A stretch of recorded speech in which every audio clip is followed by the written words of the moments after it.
Kisah Nabi Lut alaihissalam dalam Al-Quran dan hancurnya para kaum Sodom yang diajab oleh Allah yang sangat begitu menarik untuk diulas saat ini, sebab banyak hikmah dan ibrah serta keteladanan dalam mengembangkan risalah ilahi.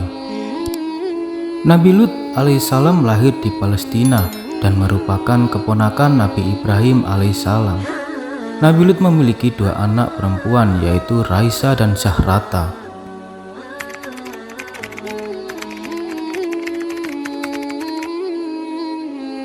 Allah mengutus Nabi Lut untuk berdakwah kepada kaumnya agar menyembah Allah Subhanahu wa Ta'ala, untuk memerintahkan atau mengerjakan kebijakan dan melarang mereka melakukan perbuatan mungkar.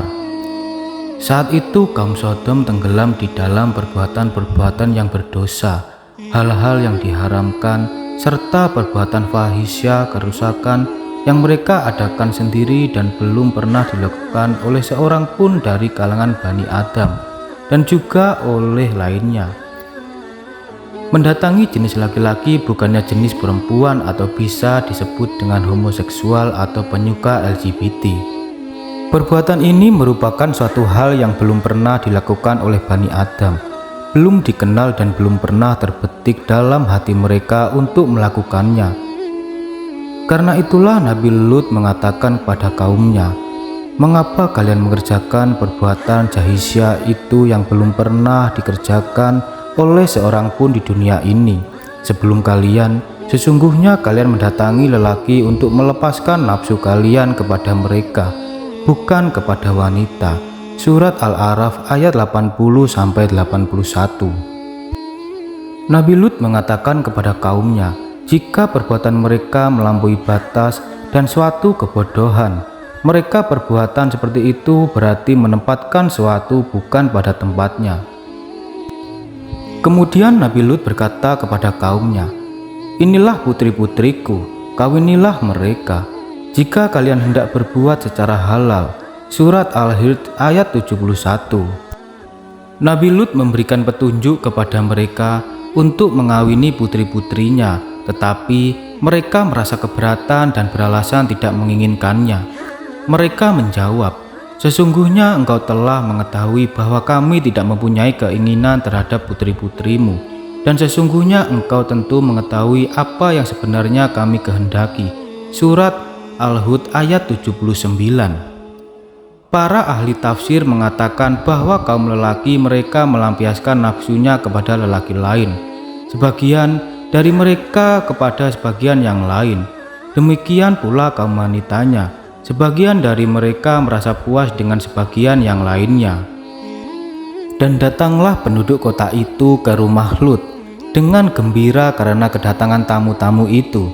Lut berkata, "Sesungguhnya mereka adalah tamu-tamuku, maka janganlah kalian memberi malu kepadaku, dan bertakwalah kepada Allah dan janganlah kalian membuat aku terhina."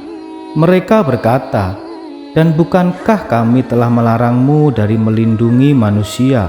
Lut berkata, "Inilah putri-putriku dari negeriku, kawinlah dengan mereka jika kalian hendak berbuat secara yang halal."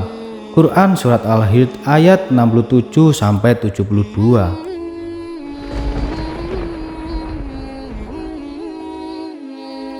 Melihat kedatangan kaumnya, Lut berkata, "Sesungguhnya mereka adalah tamuku, maka janganlah kalian memberi malu kepadaku, dan bertakwalah kepada Allah dan janganlah kalian membuat aku terhina." Surat Al-Hijr ayat 67-69. Setelah mereka masuk ke dalam rumah, ternyata istri Nabi Lut yang sudah berusia lanjut lagi berhati buruk itu pergi dan naik ke atas rumah. Ia mengibarkan pakaiannya sebagai isyarat yang ditujukan kepada kaumnya. Maka orang-orang fasik berlomba-lomba datang dengan cepat menuju ke arah rumahnya, lalu bertanya, "Apakah yang telah terjadi denganmu?" Istri Lut berkata, "Lut telah menerima suatu kaum sebagai tamunya. Aku belum pernah melihat wajah yang setampan mereka dan belum pernah mencium bau yang sewangi bau mereka." Maka mereka bersegera menuju pintu rumah Nabi Lut. Nabi Lut menutup pintu rumahnya dan menahan mereka dari dalam. Sedangkan mereka mendorong pintu dari luar. Dalam keadaan demikian, Nabi Lut mengingatkan mereka kepada Allah seraya berkata, seperti yang difirmankannya, inilah putri-putriku, mereka lebih suci bagi kalian. Surat Al-Hud ayat 78. Maka malaikat Jibril bangkit dan menyumbat pintu itu. Lalu ia meminta izin kepada Tuhannya untuk menyiksa mereka. Maka Allah mengizinkannya. Lalu Jibril bangkit dan berubah wujud seperti aslinya di langit. Kemudian membeberkan kedua sayapnya. Jibril mempunyai 2 buah sayap, dan pada sayapnya terdapat kain selendang yang terbuat dari mutiara yang dianyam.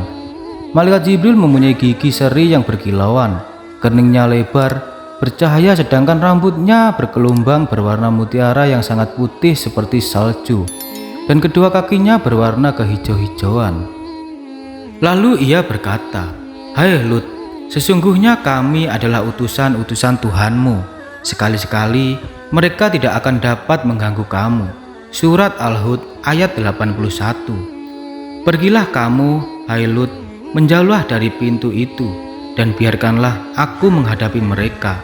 Maka Lut menjauh dari pintu. Lalu malaikat Jibril keluar menghadapi mereka dan merentangkan sayapnya. Lalu malaikat Jibril memukul wajah mereka dengan sayapnya dengan pukulan yang membuat mata mereka tidak dapat melihat, sehingga mereka menjadi buta dan tidak bisa melihat jalanan. Kemudian Lut diperintahkan untuk pergi bersama keluarganya pada malam itu juga. Sebab itu, pergilah dengan membawa keluargamu dan pengikut-pengikutmu di akhir malam. Surat Al-Hud ayat 81. Kemudian kami selamatkan dia dan pengikut-pengikutnya kecuali istrinya. Dia termasuk orang-orang yang tertinggal dibinasakan, dan kami turunkan kepada mereka hujan batu. Maka perhatikanlah bagaimana kesudahan orang-orang yang berdosa itu.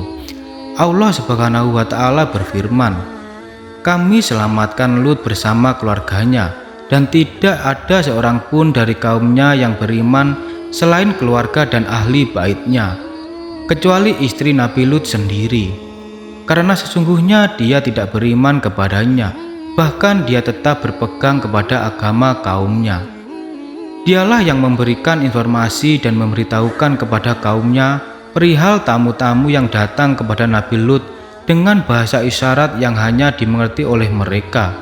Karena itu, ketika Nabi Lut diperintahkan agar memberangkatkan keluarganya di malam hari, Allah memberitahukan kepadanya bahwa janganlah Lut memberitahukan keberangkatannya kepada istrinya, dan janganlah membawa serta istrinya keluar dari negeri itu. Setelah itu Nabi Lut dan pengikutnya yang beriman keluar dari kota Sodom.